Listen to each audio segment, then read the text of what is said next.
This is a world cut off from everything. A world of mountains and prayer. A world also where men suffer and struggle year-round against harsh nature, against the cold, the wind, and the ice.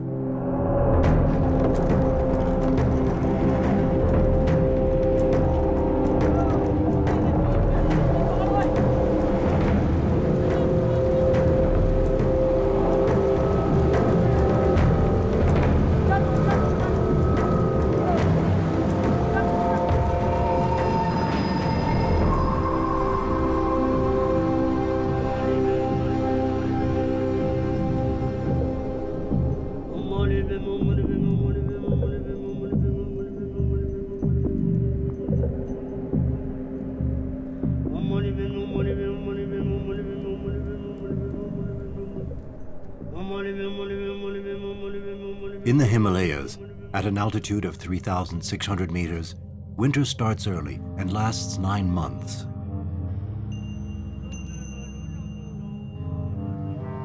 At night, the temperature drops to minus 35 degrees Celsius. These are the Zanskar Mountains.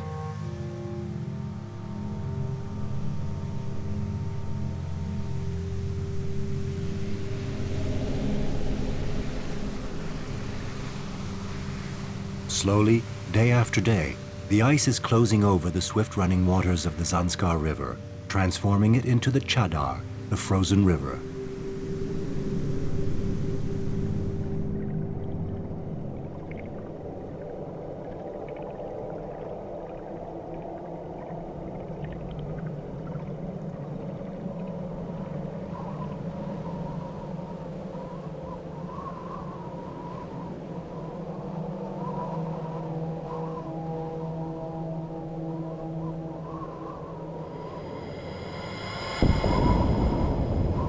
Life is imprisoned in this one-way mirror. The ice has frozen everything up to the farthest tributaries of the Zanskar for 4 or 5 months. This frozen river then becomes the only passage linking this small, forgotten kingdom to the rest of the world.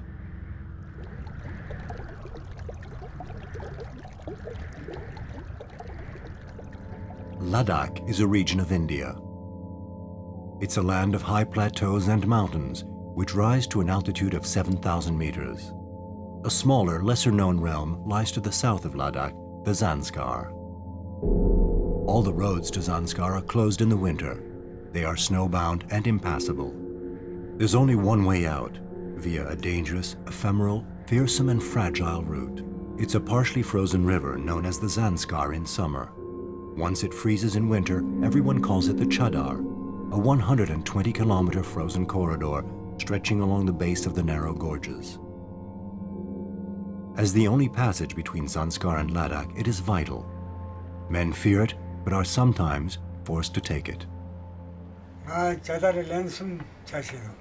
traveled on the Chadar 4 times. 2 round trips. The first time I was young.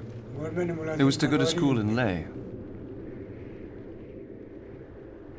The second time was for my work with the government. On the Chadar, I would take 2 pairs of goatskin shoes with a special smooth sole. With 2 pairs, I could change them if they got wet or torn.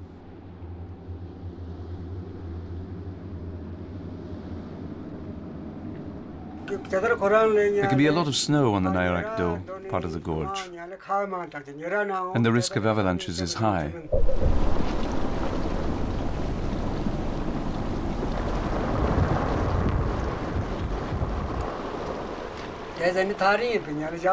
"40 years ago, it snowed much more than now. When it snows, it's not so cold. The snow then melts, which means there's more water in the river. All sorts of obstacles delay the caravans. That's why it used to take 8 or 9 days. These days there's less snow, so less risk. Making good progress, you can reach Leh in 4 or 5 days. You need less food, so you carry less and can travel faster. It's important to have a guide who's familiar with the springs. They know where the ice is thinnest. The Chad is a very old route. The Zanskar caravans preferred this route, as it was shorter. They could trade with Ladakh, selling yak butter and buying spices, clothes, rice, lentils and salt.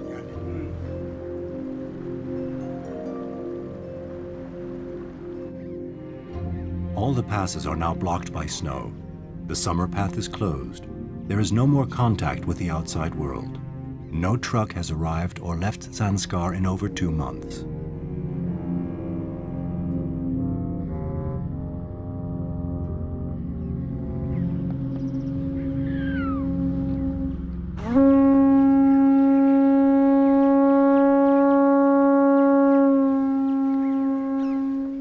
The large Zanskar plain is waking up. It is minus 15 degrees Celsius, which is fairly warm for this time of year. Since the 1980s, the road, trekking, and humanitarian sponsorship have improved the living conditions of the 8,000 Zanskari. The country is opening up, but slowly. Here, people share their world with benevolent gods and demons, and the Zanskari must make sure that any changes don't annoy them.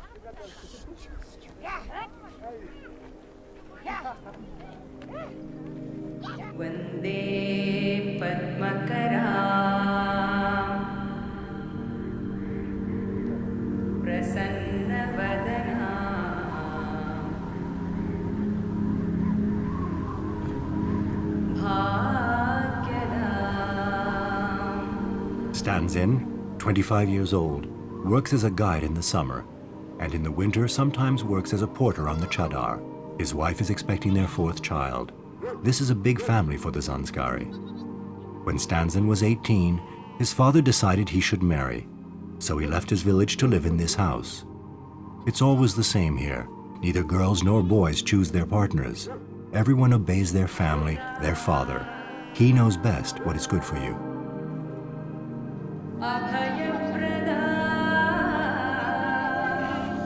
Families and animals live in the same house.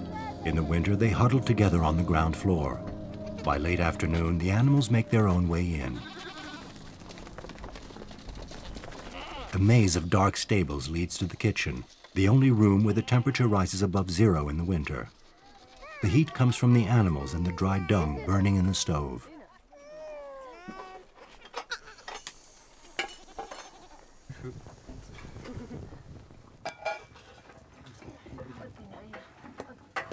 Zatin is a farmer. He takes the Chadar to sell his butter in Ladakh. He lives with his 2 wives, who are sisters. Polygamy is unusual here. It's more common for one woman to marry 2 brothers. Polyandry is tolerated in Zanskar so that land is not split up. Most often, the Zanskari live in couples. No one can survive here alone. 1 month ago, during the New Year's celebrations, Zatin killed a yak with his neighbors. They then went to pray at the monastery. A few tiny pieces of this meat showed up in the tukpa, the flour soups, and the rice dishes. Fresh vegetables and fruits are impossible to find in winter.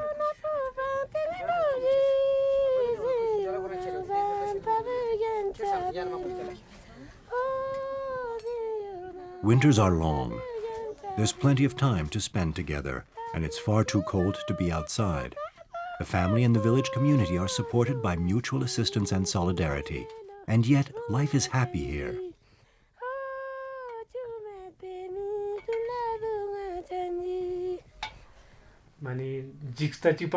The channel is dangerous. If the ice cracks, you fall in the water, and you need help. If you're sick, you also need help. That's why I never go on my own. As for Tashi, he left his village to get married in Padum, where he is a carpenter. During the winter, he works as a porter on the Chadar. I always check with my father-in-law before venturing on the river. He tells me how the Chadar will be, whether the ice will be okay or not. If he says the conditions are all right, I'll go.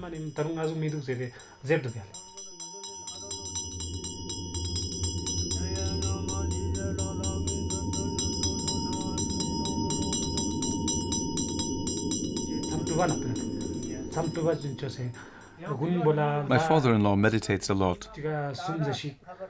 In the winter he spends 3 or 4 months alone in a cave, without seeing a soul.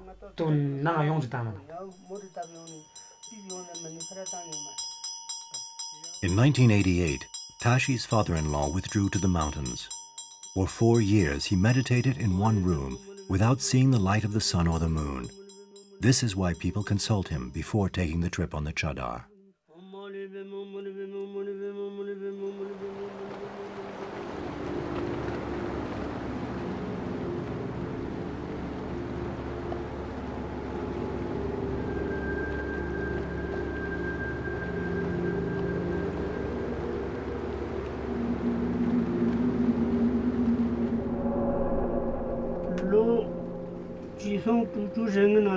The first time I went on the Chadar was in 1965 for a business trip to Leh in Ladakh. In fact, it was to pick up the pay for the team working at Padam, who were still waiting to be paid. When I left Padam, the Chadar was fine, and it was an easy trip to Leh. But when we came back in March, it took 21 days to get home. We often had to climb on the rocks or get in the water.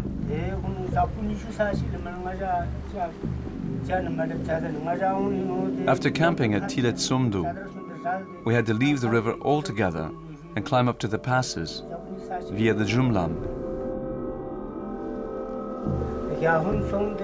We didn't have enough food. We had to turn back and return to Chichen to buy tsampa before setting out again. It's a very long trail. We were heavily loaded, and 5 days later we started running out of tsampa. We had almost no food left. By a stroke of luck, we found some ibex. Fortunately, our caravan included some Muslims, who were able to kill 2 of them. We ate the meat, and that saved our lives. The second time I traveled along the Chadar was in 1968, for another trip to Leh. The ice was really bad, and we could not get through. We had to wait 10 days at the Lingshed monastery. As the Chadar was still impassable, we had to take to the mountains. The Sinjla Pass, Wanla and Lamayuru, to reach Leh.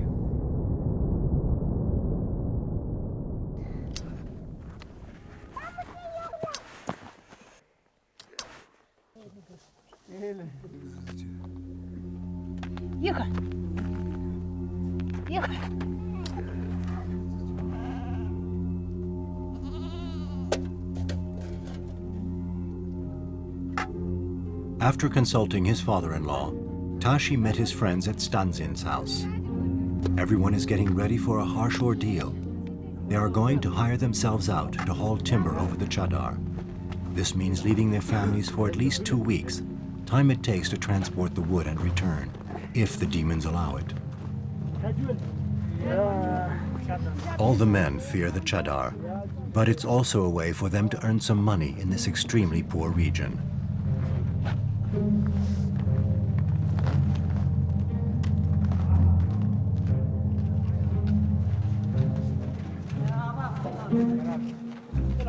The lamas prayed for the gods to accompany all the men, young and old, in their expedition over the Chadar. There are men from Nera, Dibling, Skjumpata. Some 150 porters from the 6 villages in the district are arriving in Anumil, a 2-day walk away.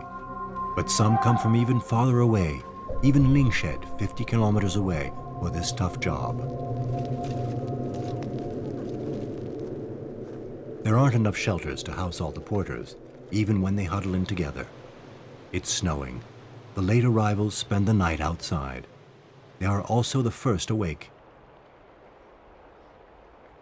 The timber is transported by truck to the slope of Anumil, where the porters draw lots for their loads. These 150 porters are all simple farmers. They can't pass up a chance to earn a few extra rupees.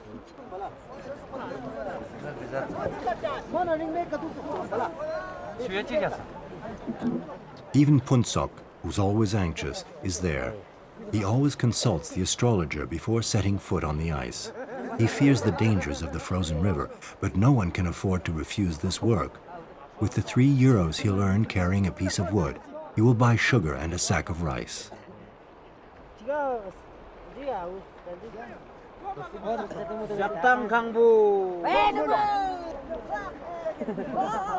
The wages are based on the number of pieces of wood carried, not on the weight. Certain beams are twice the size of others, but no one argues about drawing lots.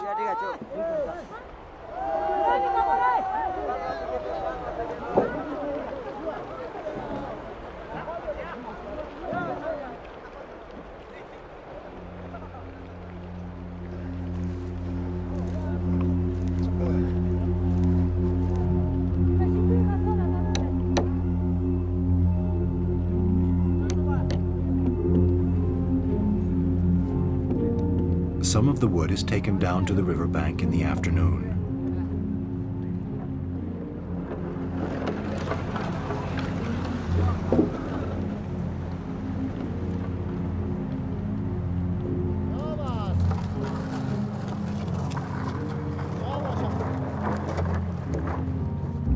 Now, the wood has to be hauled as far as Lingshed, 50 kilometers away. At best, it will take 4 days to reach the town. 2 days on the river, arriving directly below the village, then another 2 days, as the men carry the timber on their backs the 600 meters straight up to the village.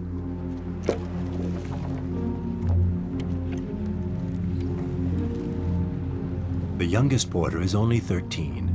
He is very proud to be able to earn a few rupees carrying the timber. He made a deal with his uncle, who will take half of his burden in addition to his own.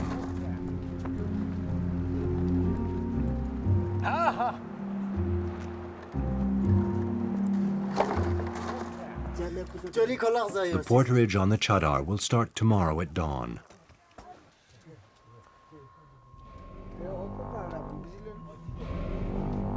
The Zanskari are highly superstitious. They fear these nights in the caves, which they believe are filled with demons. In the morning, the youngest are exhausted by the battles in their dreams, like the monks' dances.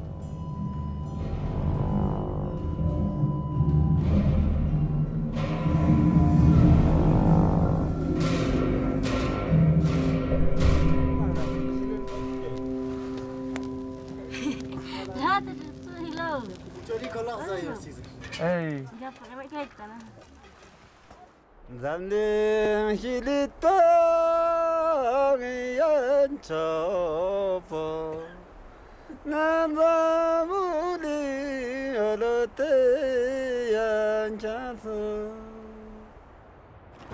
Some men left early in the morning before everyone else. They had already spent 2 nights outside, and tonight they'd like to find a spot in a cave. The long caravan of wood porters set out a half-hour later.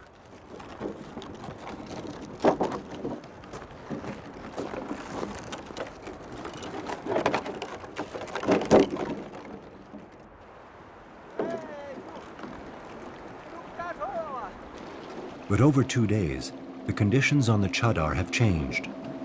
Those who went ahead to scout the route had to wait for the others to build a makeshift bridge.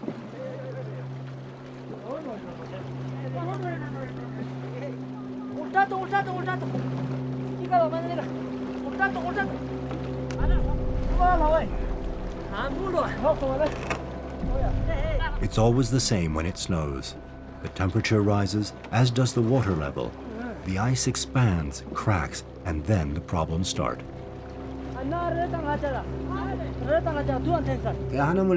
It's hard work pulling the timber over the ice. But being poor, we need work in winter to earn a little cash. That is why we do the portering.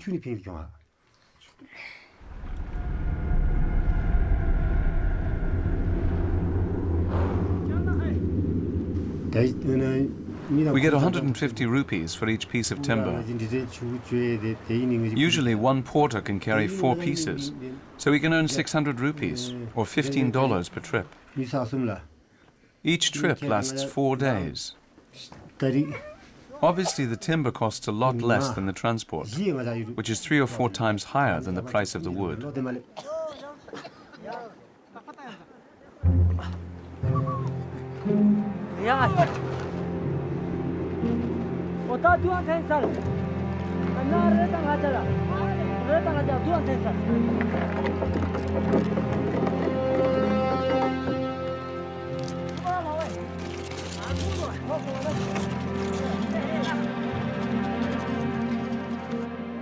Even when the ice is thick, it's exhausting to carry the heavy, unwieldy loads of wood all day long.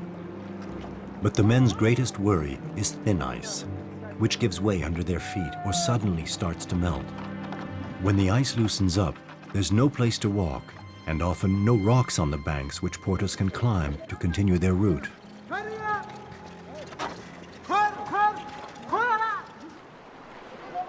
Suddenly, the caravan has encountered an obstacle. There's no ice for over 50 meters on each side of the river. It's because of a well-known hot water spring. Will they have to turn around now that they've already walked for so many hours already? There is a possible passage on the right bank, on the other side by the rock face, but with the 150 loads of wood, there's no hope of climbing. The beams will have to go via the left bank.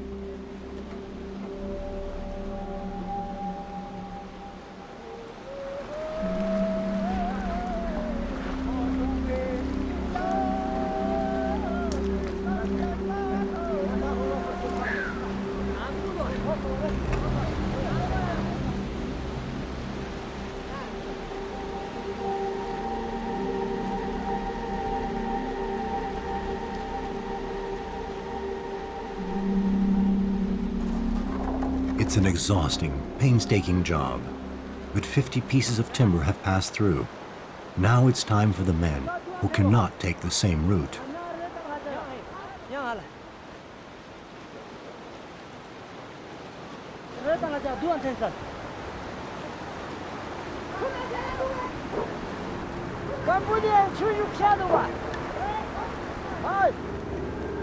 Without ropes or harnesses and in makeshift boots, they're forced to climb up the cliffs, sometimes risking their lives.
Some have taken the high road, while others decide to continue on the river 50 meters below, convinced they can't stand the heights. But is the icy water any less fearsome?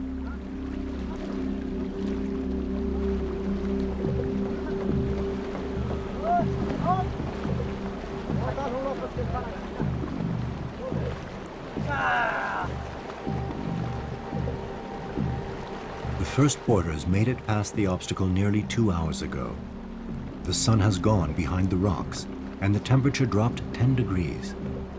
These men have lived their entire lives in icy weather 8 months of the year, but they don't all react the same way when forced into water that's 2 degrees below zero.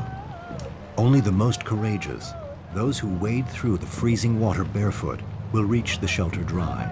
The others will have to finish the chadar in wet clothes.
Before the socks can stiffen in the freezing temperatures, they are pulled on wet.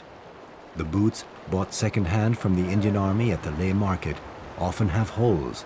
They rarely need to be emptied out.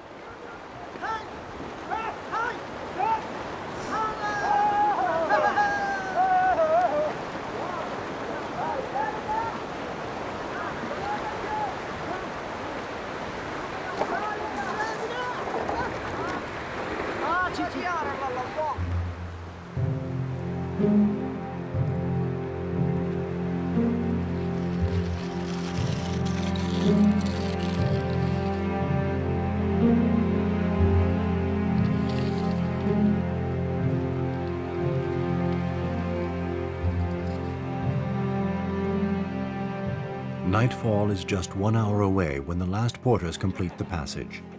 The first ones have already reached the caves a few kilometers away. They draw lots to decide who has to gather wood for the fire, despite the hard day.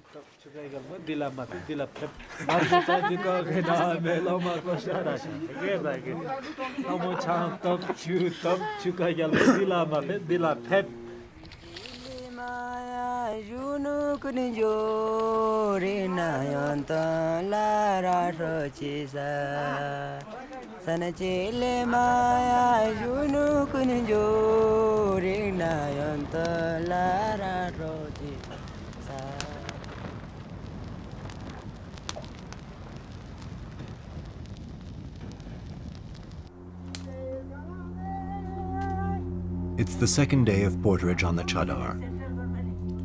While a few still linger in the more comfortable caves, most of the porters left without breakfast to warm themselves up by walking.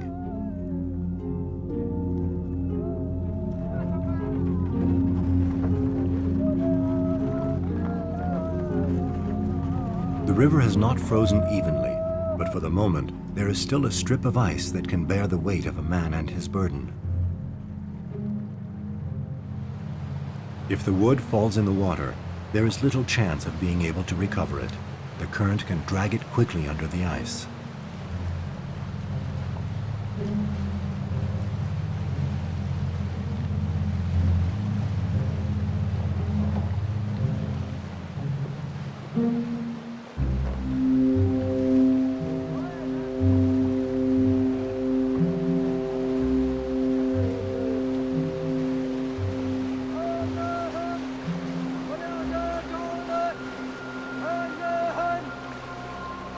For the porters, there is the constant danger of falling in the water. Even if they survive the shock of the icy water, most of them don't know how to swim.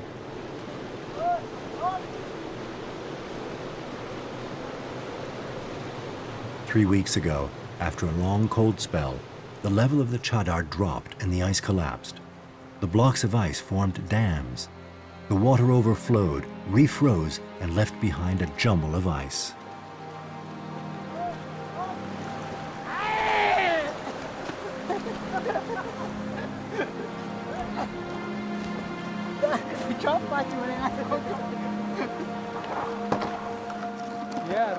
Despite the difficulties, the fear, and the wood that seems to get heavier with every step, there's a sense of relief among the men. They're reaching their goal.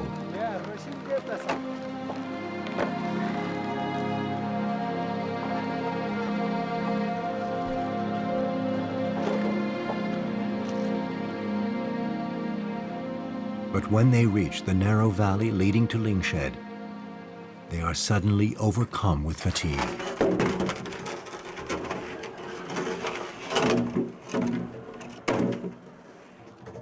They're done with the unpredictable river, but physically, the hardest part still lies ahead. They have to carry the timber 600 meters straight up. The wood is heavier than ever, and they can no longer slide the beams.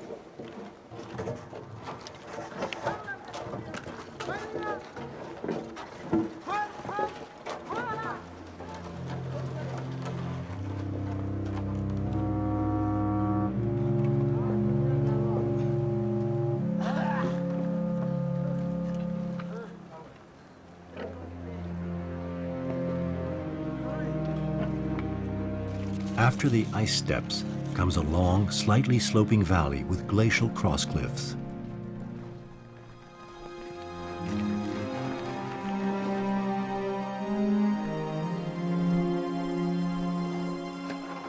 Night is fast approaching, and the men don't want to camp outside for the fourth night. They leave their beams and climb up to the village. Everyone from Lingshed does the same. The final step of the trip starts tomorrow. For 10 days, the men go back and forth between the village and the river to bring up the timber slated for the school construction. Lingshed is perched at an altitude of 4,000 meters above the frozen river between Ladakh and Zanskar. 45 farmers and their families live below the monastery built 500 years ago. 20 years ago, the residents of Lingshed were truly cut off from the rest of the world, because it took several days over paths and the river to reach the village. Many people died because there were no doctors. Even today, women give birth in hazardous conditions. Yet things have been slowly changing in recent years on the initiative of the Geshe, the monastery's abbot, and help from foreign sponsors.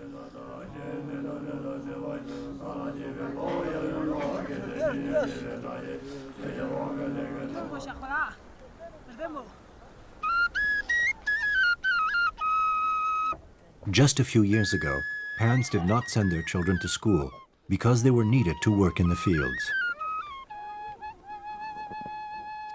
Conditions of years. 30 years ago, classes were taught outside in a field. It was a government school. But the conditions were tough, what with the cold and heavy snowfalls. The teacher never stayed here for long.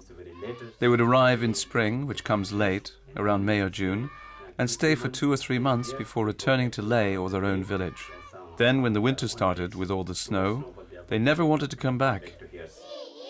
The teacher came from another Zanskari village. He and his wife teach 3 languages, Tibetan, Urdu, and English, along with mathematics, science, and civics. Thanks to an Austrian sponsor, the primary school is open even during the long winter months.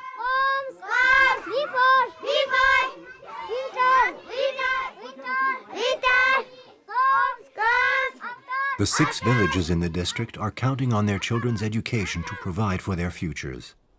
But the Lingshed Solar School, constructed in the year 2000, needs to be expanded. The major problem is transporting materials to the village. One room is very difficult because Building a classroom is really difficult because it's so complicated transporting the wood. sometimes the coming water. Sometimes if there's a lot of water, you have to go that deep into the river. The ice on that time they Sometimes when the ice is broken, you spend 3 or 4 days freezing. very coldness. It can get really cold, which is tough. Coldness and very difficult.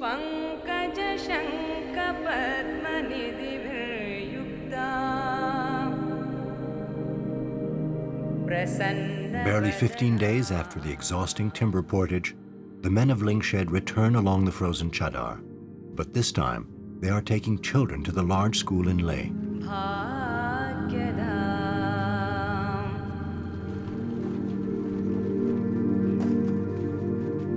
Their caravan sets out on February 22nd to travel the 90 kilometers over the mountains and ice that separates them from the Ladakh Valley. After walking through the snow and crossing a pass, they spend the night in the high mountain shelters of Neyrek along the river.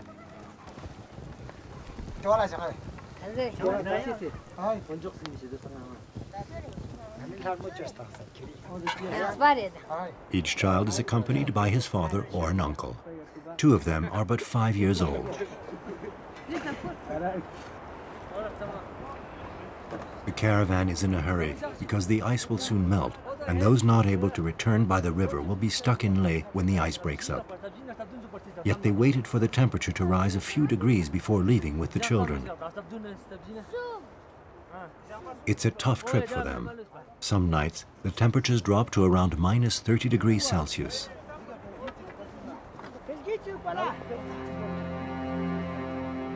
The bags are heavy. The children are leaving for several months, and they packed extra food in case they are blocked several days on the Chadar, waiting for the ice to freeze again.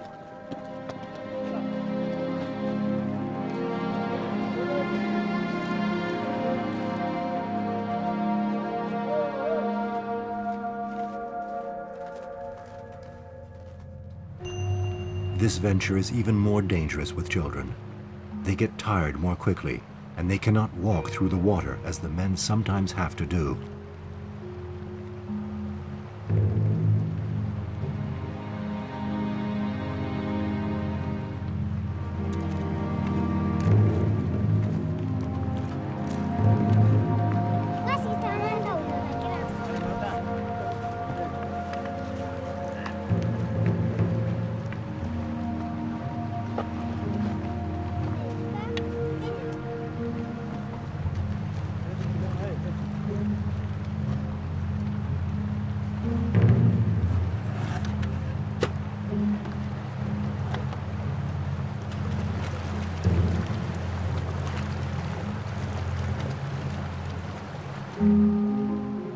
Young Stanzin, 5 years old, leads the way, and the caravan settles into his rhythm.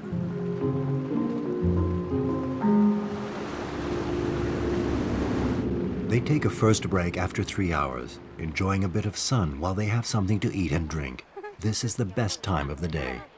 Winter time in Holi. In winter, they're the holidays. The students who came home to Lingshed must return to Leh now that the holidays are over. This little boy is very poor. His father died a month ago. A tourist who once visited Lingshed will be paying his fees. He's going to live in Leh. There's a trail is sponsored, Singila, and then also now follows many snow. There's a lot of snow at Singla. All the paths are blocked. The Chadar is the only route in the winter. The others are all impassable. Some days are hard, others are easier. If the water in the Chadar is high, it's difficult. I hope the ice is hard now. Maybe it's been hot. I don't know. Maybe. I hope it is hard. Shakya's smile conceals his concern. He is the leader of the expedition and responsible for everyone's safety. The water level has risen 30 centimeters and soaked into the snow. Because of the currents and sometimes the sun, the ice changes all the time. Within just a few meters, it can shatter like glass. The Chadar can be deadly.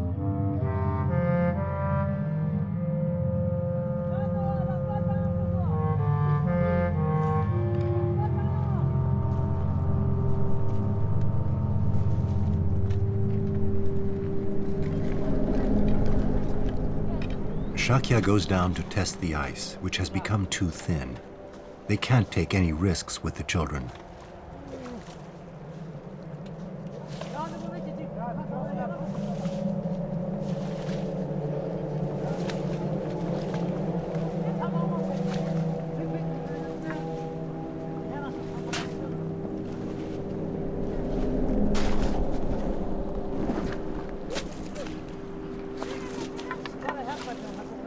The caravan has to travel over the rocks to go around this bad passage. They organize the climb, though they're fearful, despite the children's good humor and determination.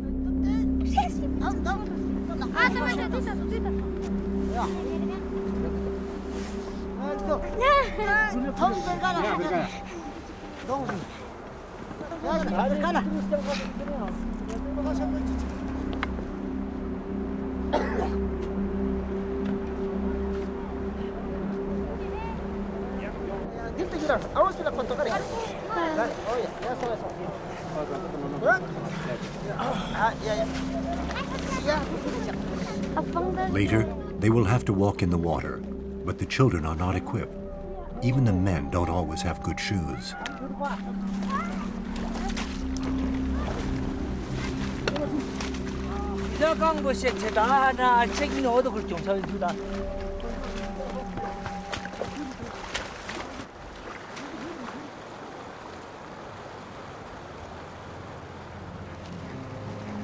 Bravely and even enthusiastically, the line gets moving again over the Chadar ice. After losing many hours, they are finally sliding across strong, firm ice. It's gradually becoming colder. The water, which had flowed over the first layer of ice, froze on the surface. Shakya can't make up his mind. The fragile crust makes the ice hard to probe. He decides that it's safer to climb up the hill above the river.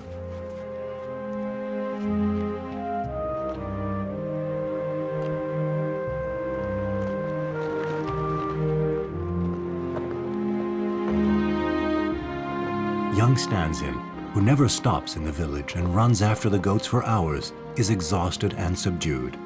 His uncle has put him on a sled.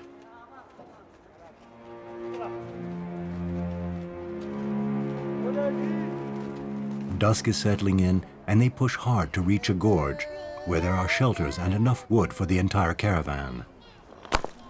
The children gather wood and the stones that will protect the fire. The cook pulls some sugar from his goncha.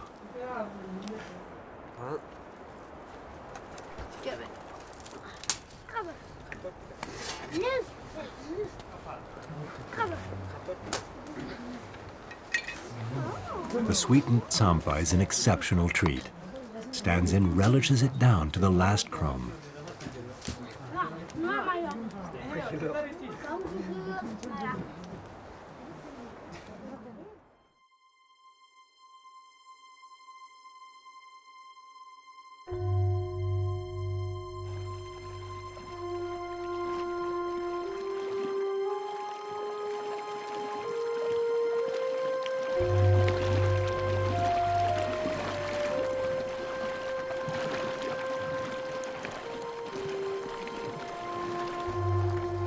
The sun skims over the top of the rocks, but it's bitterly cold in the gorges below. The men and women finally warm up by walking silently, their stomachs empty.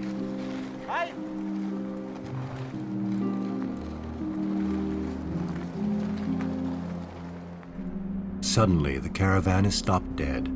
There is not enough ice to pass. They have to try to climb up the sides, but the rock seems fragile. It's very risky.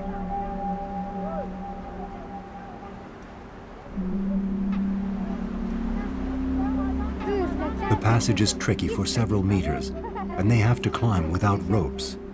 Anyway, they didn't bring any. Scarves will have to do. They would lose too much time if they roped the group up for each difficult passage.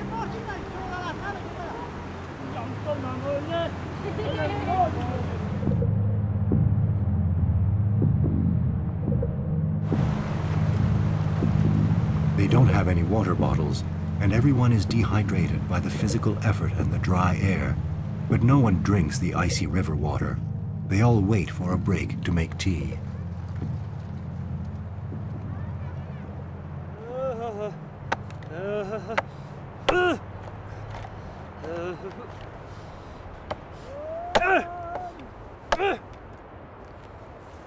In June, Shakya and the others will return to bring back the school children, walking 4 or 5 days through the mountains. They need the children to help in the fields. Each family has only 4 months to store up enough food before winter returns.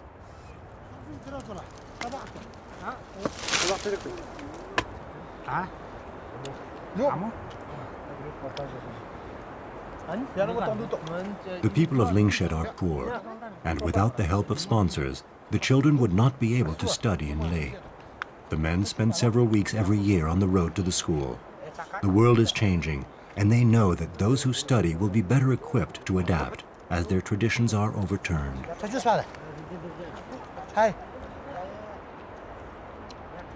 The children have never seen a juniper so easy to reach. They will burn it tomorrow morning for the gods, to protect the caravan on the river. Everyone knows this trip is extremely dangerous, that there's a chance they won't make it through. It all depends on the demons.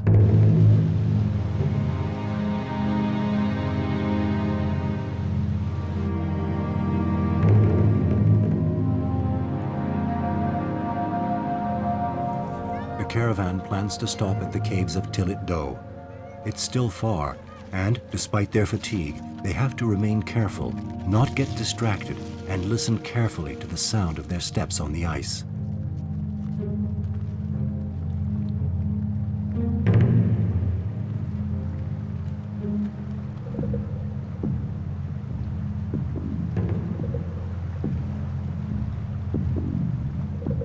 The sunlight has left the gorge. The temperature drops and the wind has picked up. They have to climb along the rocks 2 more times.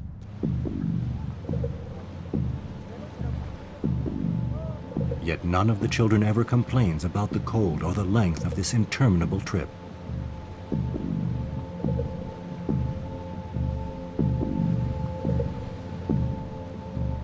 Life is hard here. They become used to struggling at an early age.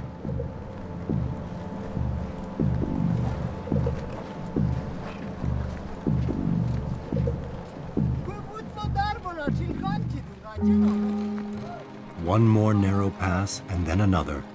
It's not much further, says Shakya. Everyone wants to believe him. They hurry along.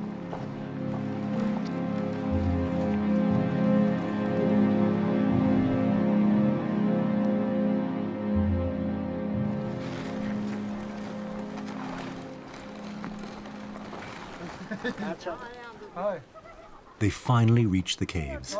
Everyone agrees to share the shelters and give the best ones to the children. It's the last night on the river. After conquering the Chadar, the youngest are about to discover the large town of Leh. Later, once they are students, far from their villages, will they become strangers to their own world? Or, rich with knowledge, will they return to help their people adapt to the changes already underway?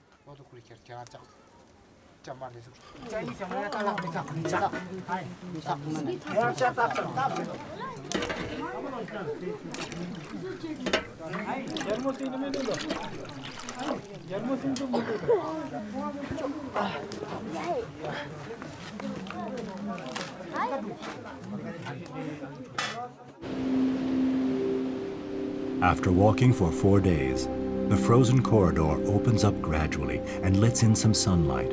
It's not as cold. The mountains are no longer covered with snow. Ladakh, finally. The Chadar ends here, where the river flows into the Indus. The Chadar is the only link to the outside world in the winter, but the Zanskari are awaiting the construction of the Chadar Road, an ambitious project that will follow the gorges of the frozen river and will remain open all year round. The Chadar Road will make a big difference to Zanskar, because traveling on the river is tricky. Once the road is built, Zanskar will be able to develop.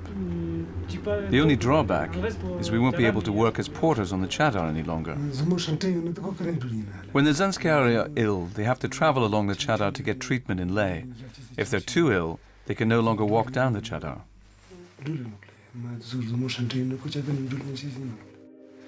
It will be a good thing for the Zanskari. The journey will be easier. The Zanskari are very poor. When the Chadar Road is built, we hope it will alleviate poverty. Now the summer trail connects us to a Muslim district. We feel much closer to the people in Leh than those in Kargil. because we share the same background in religion, Buddhism. Leh is a relatively calm little town in winter. But after you've crossed the frozen river, the cars, restaurants, and stores seem like another world. A world where you can buy clothes and food. And the Zanskaris, who are used to bartering, find plenty of ways to spend the little money they worked so hard to earn on the chadar.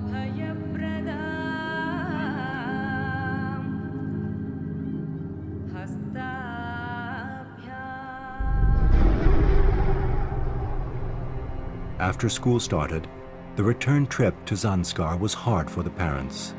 Some barely made it through before the ice broke up and returned to Lingshet over the chadar.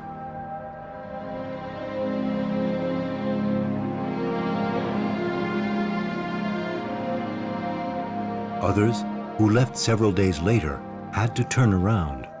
The jumble of ice in the chadar was replaced by the turbulent white water of the Zanskar. The ice trail has disappeared until next year.